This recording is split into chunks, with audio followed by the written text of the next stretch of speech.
Hello guys, नमस्ते and सलाम। Welcome to studio 99। आज की एक छोटू सी स्टोरी। एक बार क्या होता है, एक छोटा सा बच्चा होता है। उस बच्चे के हाथ में दो एप्पल होते हैं। एक रेड एप्पल होता है और एक ग्रीन एप्पल होता है। उसके फादर ऑफिस से वापस लौटते हैं, बहुत टायर्ड होते हैं, बहुत थक चुके होते हैं। और तो बहुत थक के आते हैं, बहुत भूख लगी होती है उनको। घर में जैसे ही एंटर करते हैं तो उनकी बॉडी लैंग्वेज देख के ही बच्चा समझ जाता है ये चीज़ कि पापा बहुत थक के आए हैं शायद। और जैसे ही पापा अपने बच्चे की तरफ देखते हैं तो देखते हैं, अच्छा मेरे बेटे के हाथ में दो एप्पल हैं।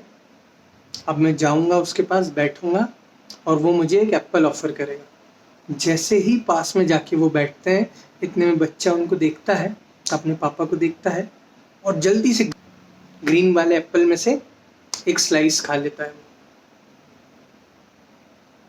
उसके फादर उसकी तरफ देखते हैं और क्योंकि बहुत ज़्यादा इरिटेटेड होते हैं वो, क्योंकि थके हुए रहते हैं, तो वो सोचते हैं बोलूँ या ना बोलूँ इस बच्चे को। बट उनको फिर भी लगता है कि अब वो दूसरा वाला एप्पल मुझे ऑफर करेगा और देगा खाने के लिए। जैसे ही वो अपने बच्चे की तरफ देखते हैं और इससे पहले कि वो उसको बोलते कि बेटा can I have this Apple, इससे पहले कि वो बोलते, वो बच्चा उस रेड एप्पल को भी खा लेता है, जूठा कर देता है। पापा को इतना तेज गुस्सा आता है और वो मन ही मन सोचते हैं कि आज के बच्चों को देखो, उसको पहले से समझ आ गया कि मैं उससे एप्पल मांगने वाला हूँ। बट इतना ज़्यादा इरिटेटेड होने के बाद भी उनको लगता है कि मैं बाहर का गुस्सा, ऑफिस का गुस्सा इस पे ना निकालूं, तो वो पूरा ध्यान अपना ऑपोजिट तरफ लगा देते हैं, बच्चे की तरफ देखना ही बंद कर देते हैं। इनको बड़ा बुरा लगता है, लेकिन वो कुछ रिवर्ट नहीं करते, कुछ नहीं बोलते वो छोटे से बच्चे को, और अपना ध्यान कहीं और लगा देते हैं। बट बच्चे की तरफ से अपना ध्यान हटा देते हैं ताकि उनको और ज़्यादा गुस्सा ना आए। जैसे कि पापा सोच रहे होते हैं, वैसे ही शायद आप लोग भी सोच रहे होंगे कि कैसा बच्चा था ना यार। अचानक से बच्चा पापा के पास जाता है और ग्रीन वाला एप्पल आगे करके बोलता है, पापा ये वाला ज़्यादा मीठा है, ये बहुत स्वीट है पापा।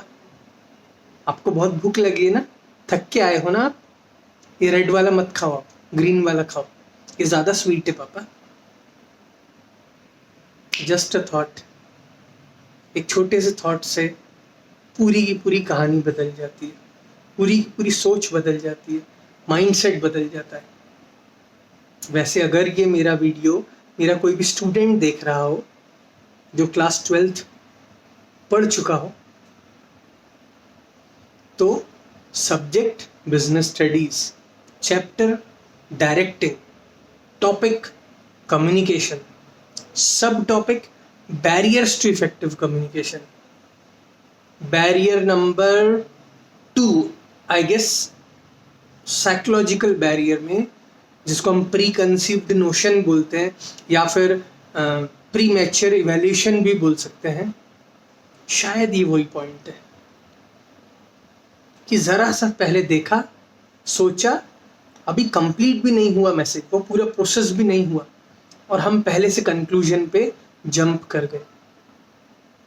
कई बार मन मुटाव लोगों के साथ हो जाता है। कई बार आपको लगने लगता है कि this is just it, this is just done, I am done with it. जब तक कोई एडमिट ना कर ले कि उसने ऐसी ऐसी ऐसी ऐसी कोई मिस्टेक की है, तब तक always keep the door of conversation open. ठीक है, विवाद तब बंद होगा जब संवाद होगा। तो कभी भी किसी के छोटे से रिएक्शन से कंक्लूजन पे जंप मत करना। कई बार तो ऐसा भी होता है कि दो लोग लड़ते हैं, एक पर्सन दूसरे को सब कुछ सुना देता है और दूसरा पर्सन बोल भी नहीं पाता उसको क्या क्या बोलना था, नहीं बोल पाता, और वहीं पे बात दी एंड हो जाती है। अगर ऐसे केस में आपने गलत किया है और आप ही कुछ एक्सप्लेनेशन नहीं दे पाए, तो आपको ज़रूर एक्सप्लेनेशन देना चाहिए अगर गलती की है तो।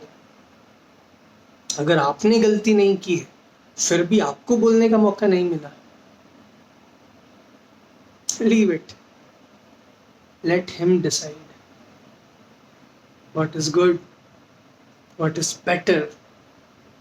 सो बहुत जल्दी छोटी छोटी चीज़ों से खुद को डिस्टर्ब नहीं करने का।